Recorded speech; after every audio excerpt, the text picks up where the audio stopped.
So to introduce you to our next speakers, first up, we have Edua Dickerson. Edua joined ServiceNow as Chief of Staff to the CFO in July of 2021. She serves as a critical extension of the CFO's vision, leadership, and voice, driving strategic initiatives and helping to shape and amplify the intent, strategy, and messaging of the finance organization, both internally and externally.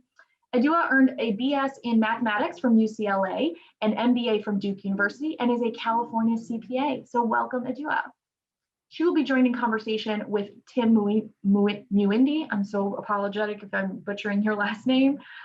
Tim is an assistant treasurer at ServiceNow and is based in Santa Clara, California.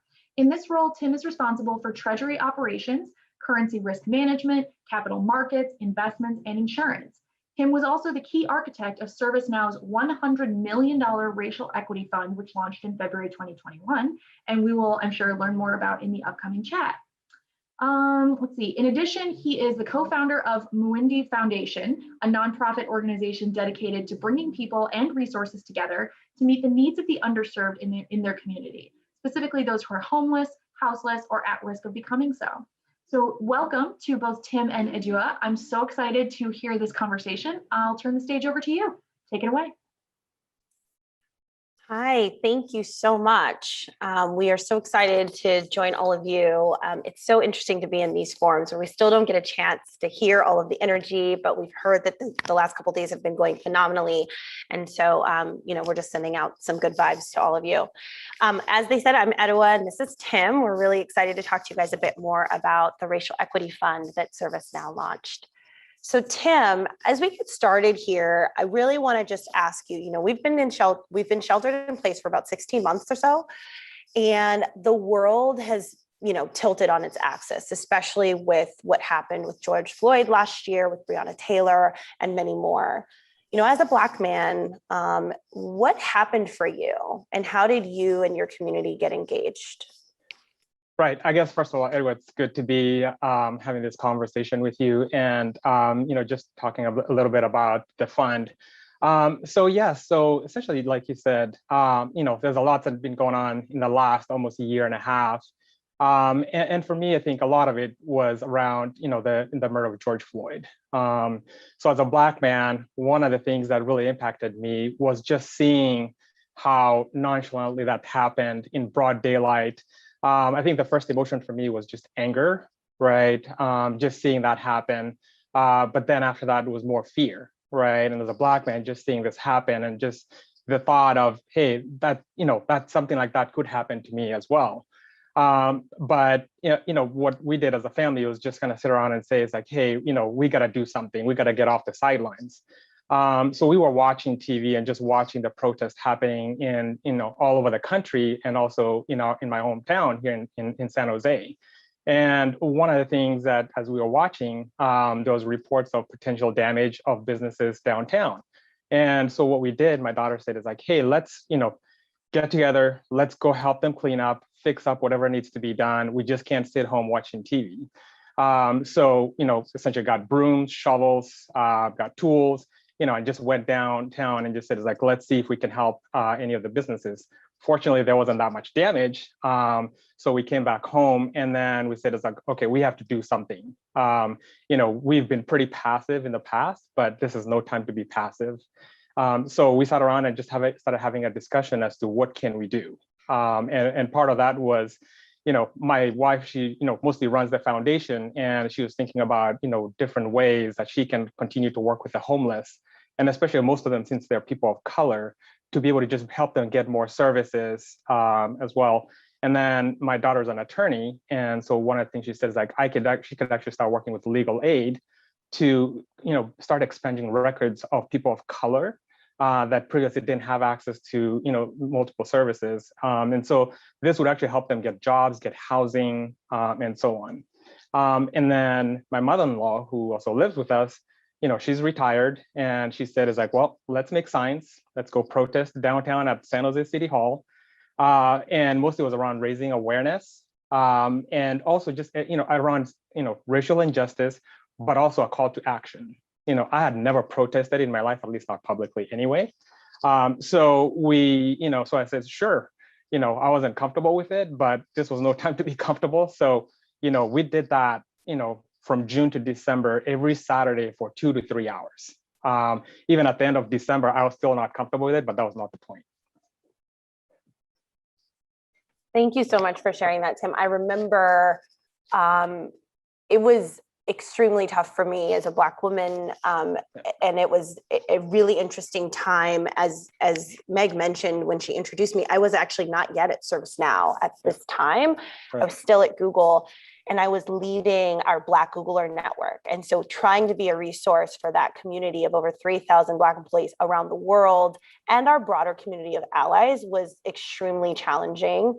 It was very taxing for me. And then also thinking about how I could be supportive. I have all brothers, I have a lot of uncles, and of course we know a lot of, there's a lot of women who experienced a lot during the last year and more, but I immediately went to those men in my life and thinking about them.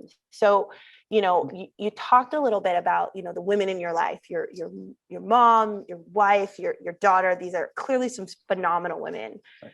What was the way that you decided to get involved beyond your foundation? So I actually give them a lot of credit.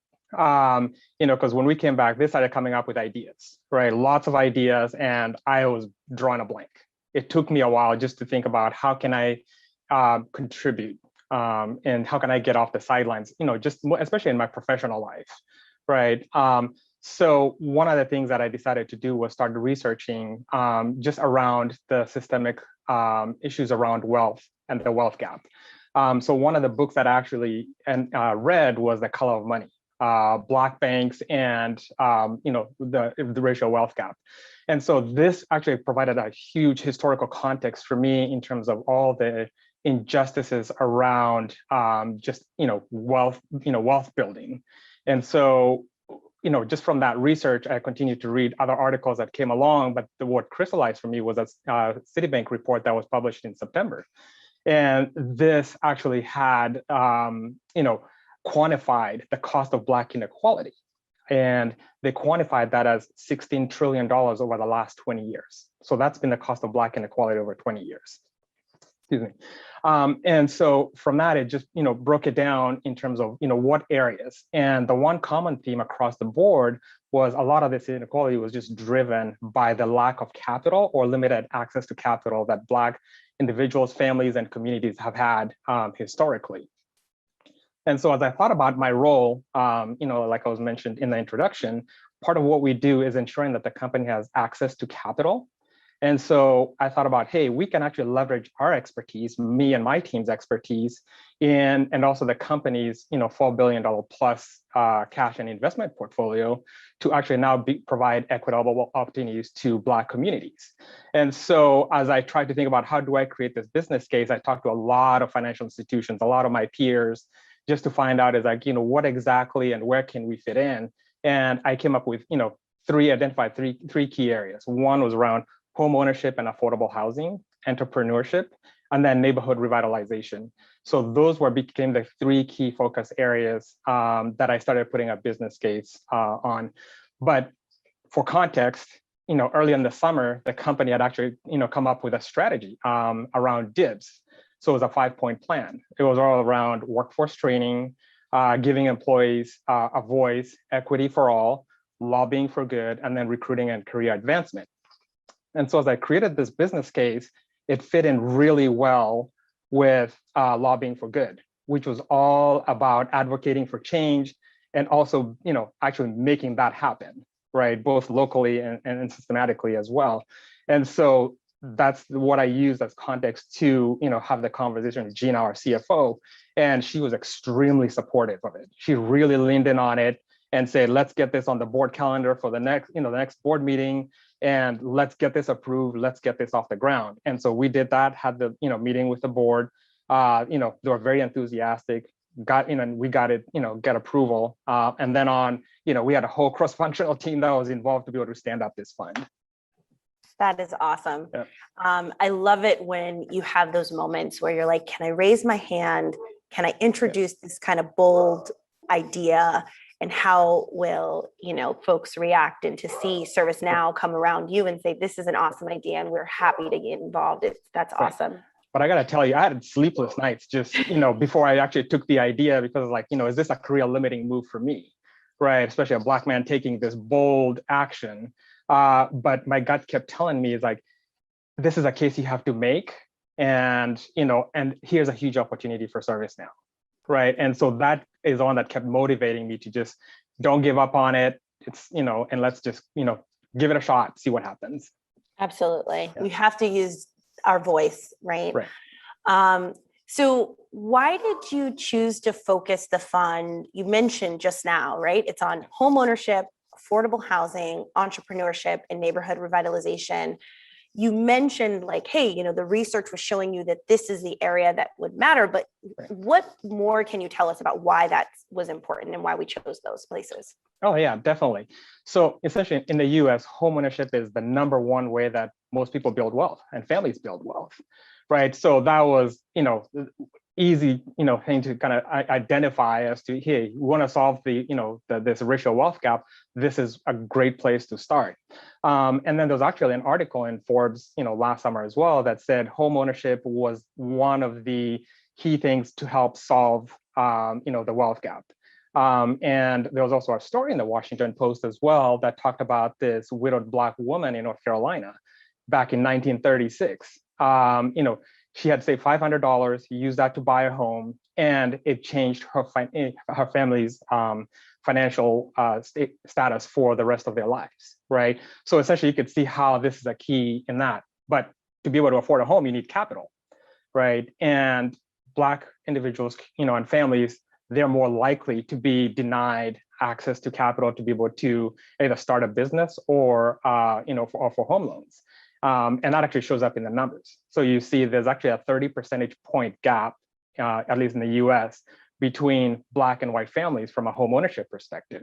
So this was a great place for us to be able to step in and be able to provide, capital to Black communities. Absolutely.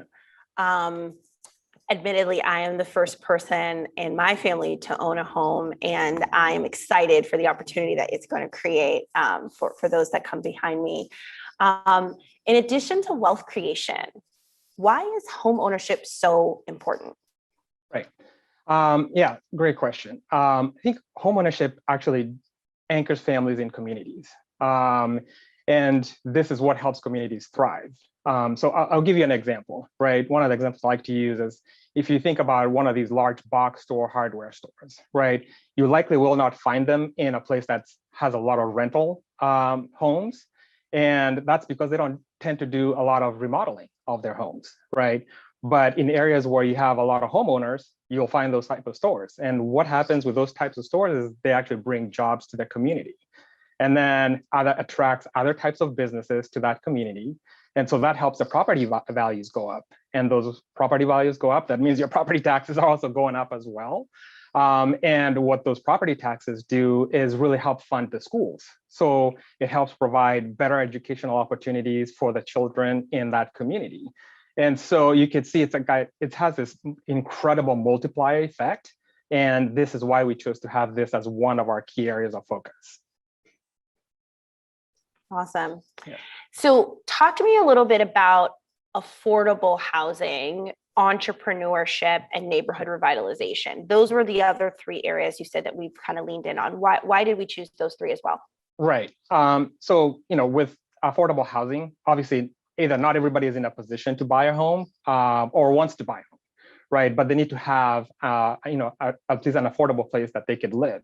And so, there's an opportunity there where it's like, hey, we can step in and be able to provide investments so that people can live in communities where they have access to good schools, transportation, jobs, healthcare, and so on, right? And so that was a key area.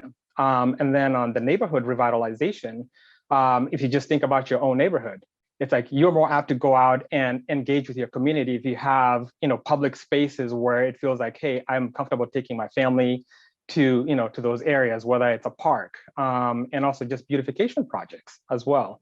And so those are things that help communities thrive, and that's why we also decided to focus on that.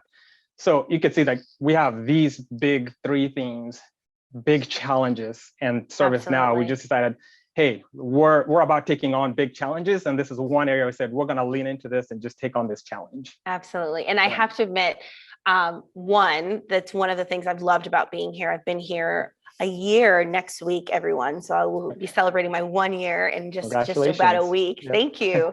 Thank you. And also, even as you were talking, I was remembering something that you had shared with me. You know, as far as entrepreneurship, I remember you mentioned that Black-owned businesses are twice as likely to actually be rejected for loans. Right, exactly. So, and part of it is, you know, I mentioned the $16 trillion, the cost of Black inequality. And so when they broke that down, 13 trillion of it was because of loss of revenue from, you know, Black entrepreneurs who are denied capital.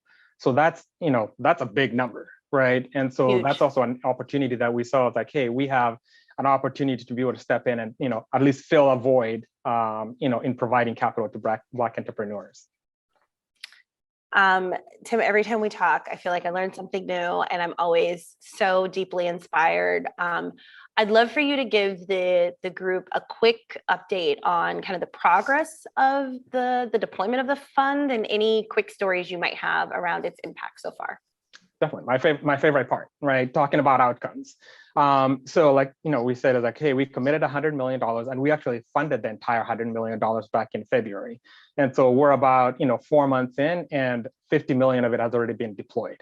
So we're seeing great traction out there. And so, you know, so far we've supported the issuance of about 140 mortgages. We've invested in about 1,100 units, rental units, and supporting about 15 businesses in, you know, the 10 cities that we had specified that we would, you know, kick off this initial investment. But I think even beyond those numbers is the outcomes that we're seeing that impact people's lives, right?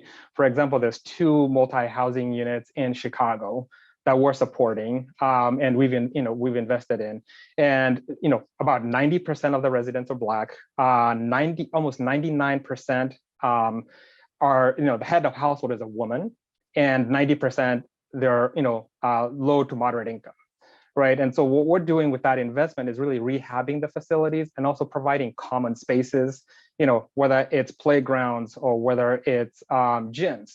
So these are just things that help, you know, people thrive, you know, families thrive. And so those are some of the great outcomes we're seeing so far. And also from a business perspective, you know, there's, you know, a healthcare facility, for example, in San Diego, that's providing, you know, healthcare services and rehab services to the community, right? So those are the outcomes that, you know, I'm really, you know, more happy to talk about and, you know, glad to see that, you know, we're really making an impact. And it's only 6 months, you know, not even 6 months into, you know, the investment.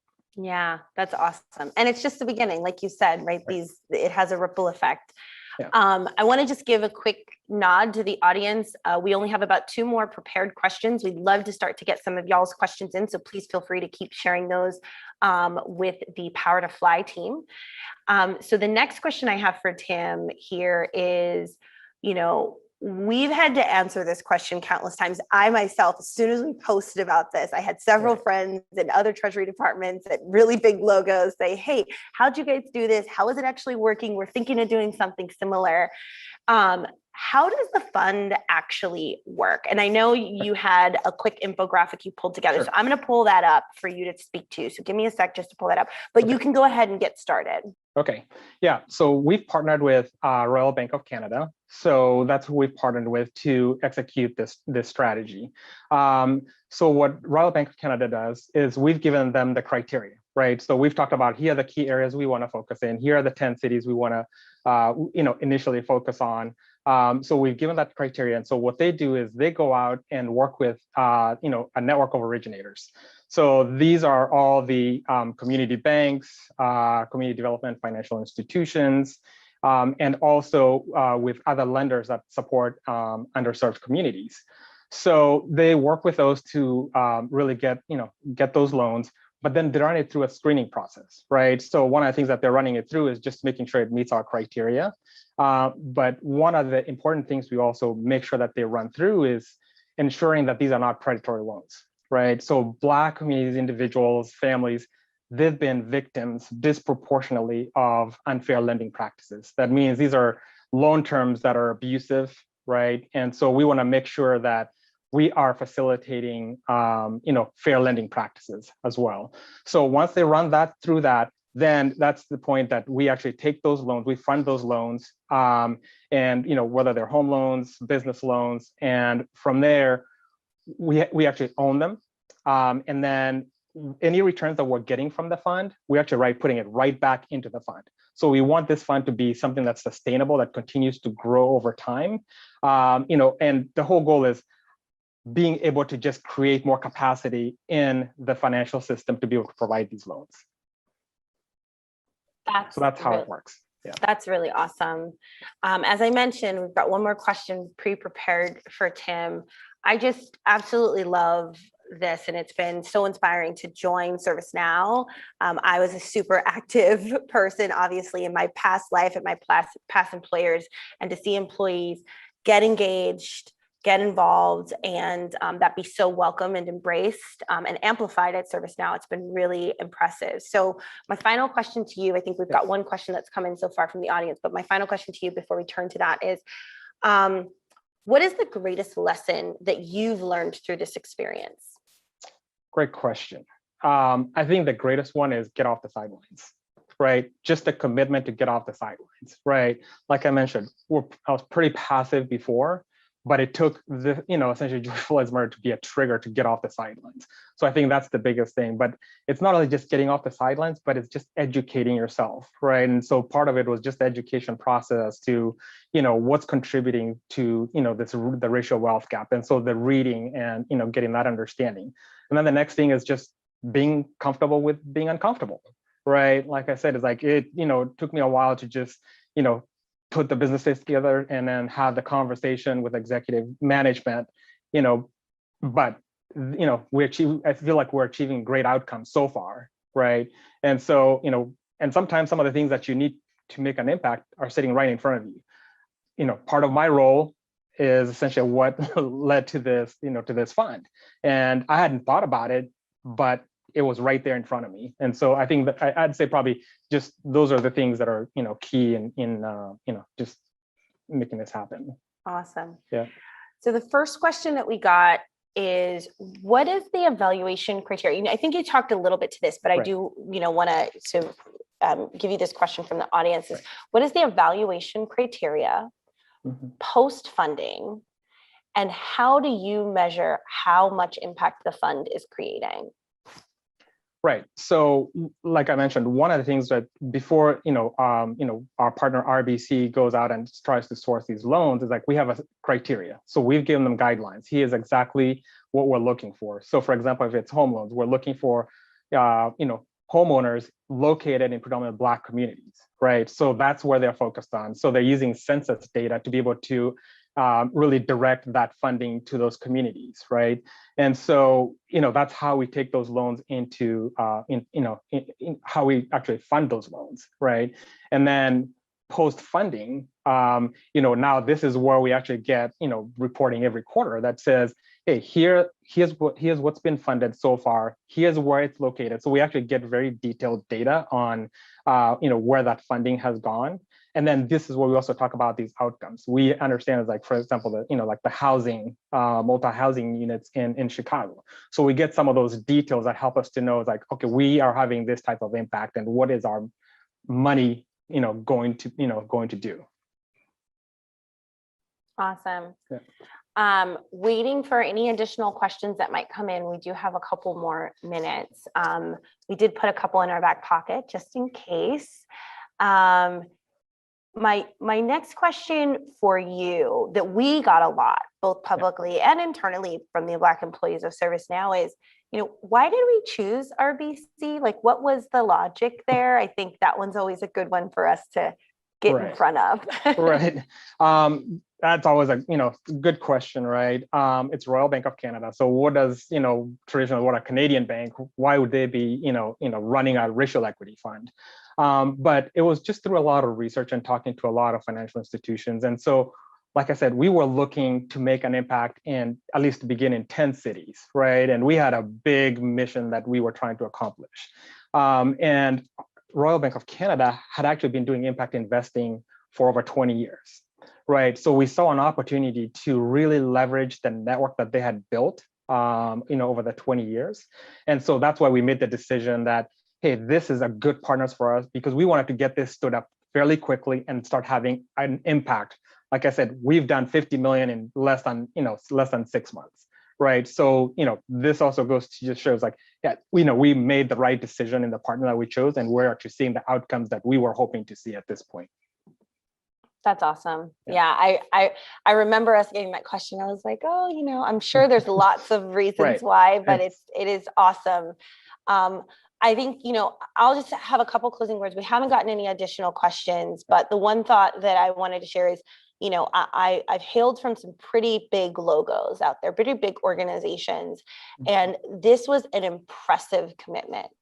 In my opinion, from ServiceNow, and to see how DIBS, diversity, inclusion, and belonging is so integral to our culture. It's one of our 6 values. It's been really impressive. And this is just one example of the work that we do in this space. But to your point, all of us have a little opportunity from the place that we sit to raise our hand and challenge and or provide options and opportunity to the organization to lean in, especially in places they may not know about. So really, really proud of this company and very proud of you especially.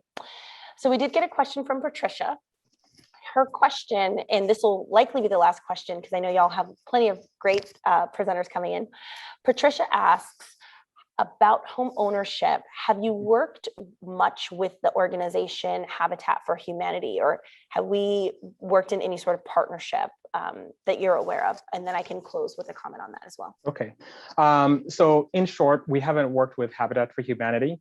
So like I said, there's so much that needs to be done, right? And so where we chose to really target is being able to provide this funding, right? And so that's what we've been focused on. Had numerous conversations with other entities that are also looking to do the same thing, or actually developers, or they just different role, right? So there's quite a huge scale of things that need to be done. So I think what we've done is just focus on this area. And then over time, like I said, this is where we're starting, right? And we're learning new things as we go. And I think one of the things we're looking forward to is, what other areas do we think will be able to add value and to be able to kind of facilitate, not only just home ownership, but just access to capital in general. Absolutely. Yeah. And that's Tim's side of the coin. And as you guys know, I serve as chief of staff to Gina, our CFO. She's actually also responsible for ES&G, which is environmental, social, and governance. We have an organization called Global Impact, and Global Impact focuses on all of those issues where we can have a sustainable and meaningful impact on the environment, in our communities, with our employees, and with our people. And then in the space of governance, so think AI and other such things, privacy, and so on. And so specifically in this vein, I do believe Habitat for Humanity is one of the organizations that we have sourced as one of our volunteer opportunities. So I believe our employees are able to get involved sort of directly, and we pull that forward through that mechanism, but it isn't necessarily an investment area, to Tim's point, at this time. But from the perspective of, is ServiceNow and Habitat for Humanity connected? Very much so, but just in a different way, more on the volunteerism side. Awesome. Tim, thank you so much for having this conversation with me. I'm hoping that the Power to Fly community learned a little bit of something about this space. And thank you all for having us. We're so happy to have been able to join. Yeah, thank you, Edua. Nice to be with you.